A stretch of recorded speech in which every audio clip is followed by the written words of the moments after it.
Welcome to the Giving Voice to Depression podcast. We're your co-hosts, Bridget and Terry. Each week, we explore a different perspective on or experience of depression because it varies in form and severity, affecting us differently. Our guests share intimate details of their struggles, coping strategies, and recovery.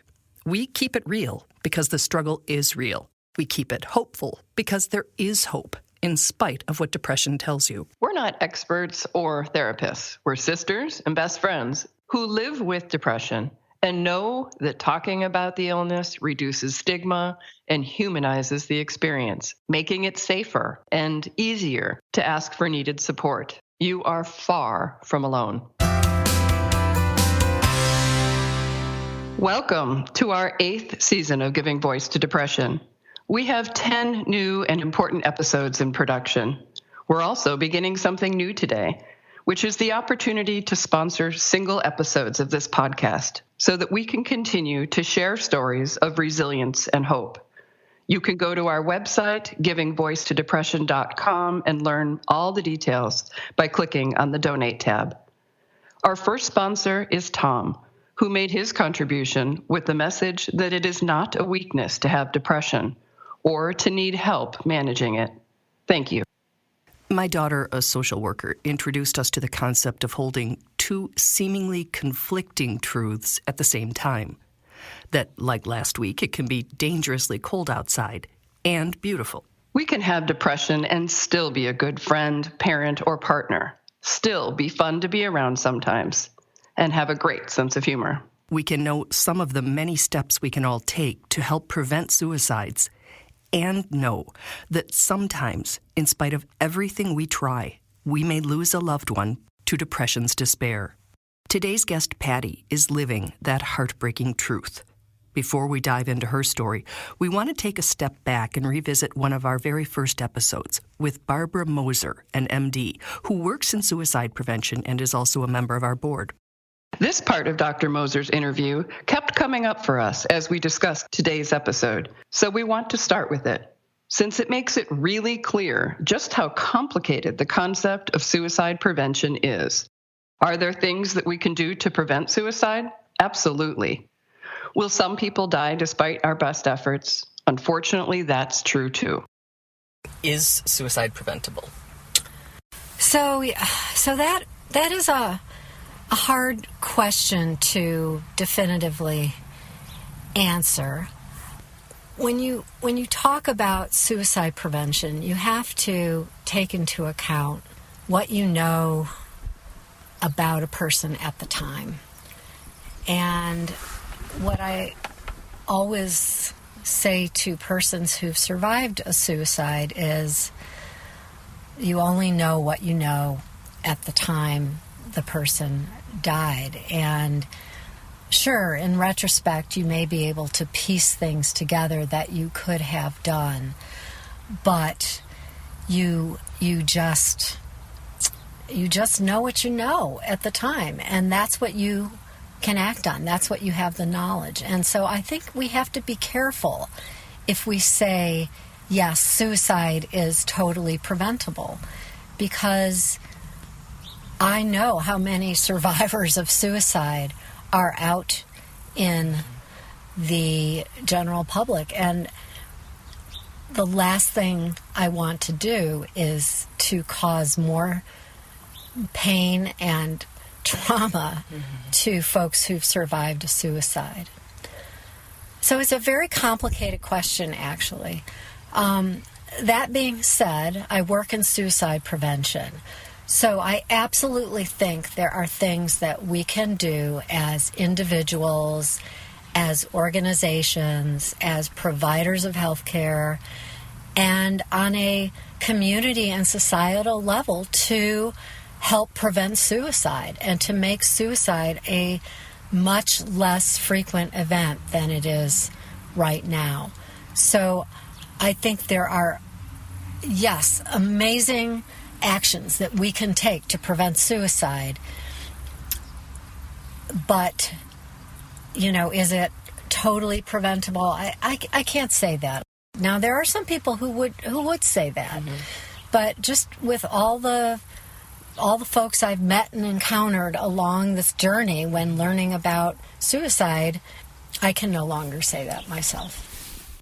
And that's the difficult truth that we're exploring today, that sometimes even the tuned-in people who communicate openly know and look for the warning signs of depression and suicide and have the resources to access good care can still lose a loved one to depression.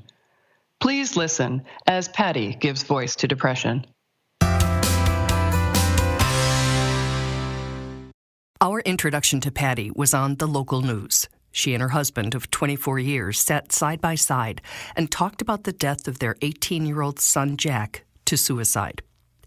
Unfortunately, many of us have seen a report like that. But what made this different was that it was only 3 days after Jack's death and 3 days before his way too early funeral.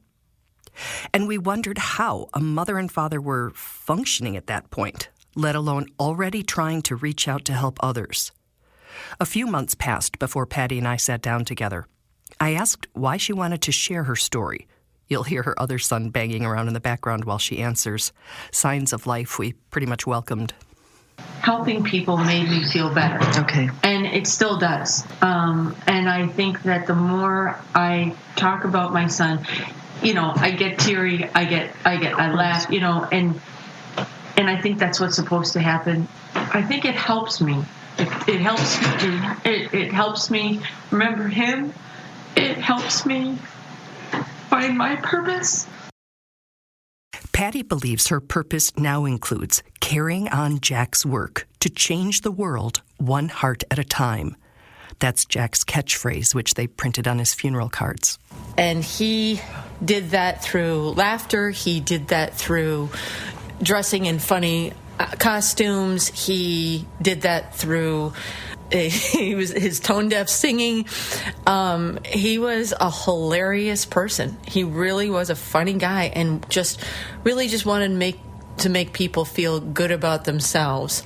And we knew that he did not feel good about himself, but we just didn't know the extent of that feeling. Actually, the family knew a lot more about Jack's feelings than is often the case.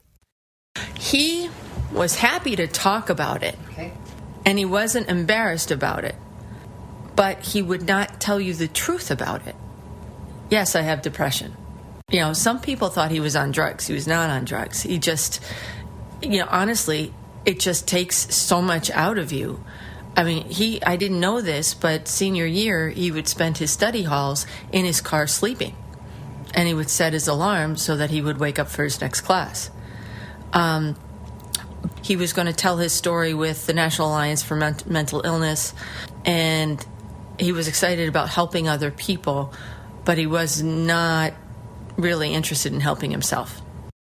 Jack had made at least 3 prior suicide attempts. He'd eagerly participated in Outward Bound and a high school retreat. He'd been hospitalized, treated in outpatient programs, had regular sessions with psychiatrists and psychologists, and tried different therapies. But I would say, from day one as a child, he really would not accept anyone's help. I mean, I can remember him in tears, and I was just like, I'm here to help you. It was a concept he just never quite got. He never got that we were always on his side. And it was always a struggle, always a struggle. And not just with his parents. Patty says while her son attended doctor and therapy appointments, we knew he wasn't telling his therapist 100% truth, his psychiatrist 100% truth. And these folks can't help you if you don't break down and tell them the truth. What are you looking forward to? Are you looking forward to something? Are you thinking about hurting yourself? You have to answer these questions truthfully, because if you don't, you may be on the wrong medication. You're cutting yourself off from any opportunity to get better. I think a lot of people with depression, Jack probably could have taught a class on how to mask what you're really feeling, because he just was very good at telling everybody he was just doing great. Patty wants to make the point that Jack did not fit the typical media stereotype of a depressed, suicidal teen. Not so that you'll think differently of him, but just so you'll keep your antenna up for all people, including the handsome, funny, outgoing kids. A lot of the things I've been reading, a lot of the things I've been listening to, kids come from broken homes, they have some abuse, there's drugs or alcohol involved, and, all of these things. Jack really had none of that. Jack was a big guy. He was... It was a 10-pound baby. He was 6'3", had a size 13 foot, had a huge personality, and he was not bullied. He was a very popular kid, both with guys and with girls, more so with girls, probably to the point where it made me uncomfortable. What no longer made Patty uncomfortable was speaking directly with Jack about his depression. With all the research indicating that a prior history of suicide attempts is one of the strongest predictors of a completed suicide, they'd worked out a system. Our catchphrase at home was, "Are you safe?" And I think that most people with depression would know what that means. You're not exactly saying, "Are you trying to kill yourself?" But you're basically asking, "Are you safe enough that I can walk away and you won't hurt yourself?" And if her son could not answer yes, or even if he just wasn't sure. And I would say, what can we do? So there were days where we would have like a little spa day. I call it spa day. We'd sit and watch, his whatever comic movie he wanted to watch or whatever he wanted, go eat sushi, whatever. And I would call him in sick and say, we're having a mental health day. And parents need to know that that is a tool that they can use. Again, yeah, your kid is suffering from something. It may not have 101-degree temperature, but it is just as devastating and hard to get through. So you see why we said this is a really difficult episode. Where's the hope in a situation where a family with love, communication, and resources can't prevent their own child's death in their own home? It's absolutely heartbreaking. But it's also a reality, and we need to acknowledge it for all the other parents out there bearing the unbelievable weight of what-ifs. And I know I rode Jack pretty hard about certain things, but you can't control them. You just can't. You got to give them the tools for them to make the decisions that they make. And, maybe we gave our son the wrong tools because clearly we've, at the end of the day, we failed. And I don't mean that. I just mean that in a more almost clinical way. He's not alive anymore. But it wasn't for lack of trying. We're going to hear more of Patty's story next week in a second episode where she'll share messages with other teens about the need to speak up if they notice changes in their friends' behaviors or just have that feeling that something's not right. And she also wants everyone to know that it's okay to ask for help when you need it. And that's where the hope is. Mm-hmm. And we've talked about this so many times, Bridget, that we often complain, we as people with depression, about not getting the help and support we need. But if we say fine when someone asks how we are and we're not, or if we have the opportunity to be in a counseling session or with a doctor and you're having, thoughts of death or suicidal ideation, those are things you have to share because, you can only get help for what people realize is going on. And it's a really tricky thing because we all want to act like we're fine. But if we're not, we're not. That's right.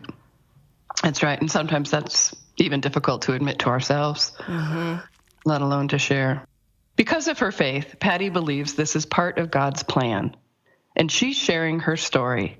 And it's a huge and exhausting first step for her. Mm-hmm.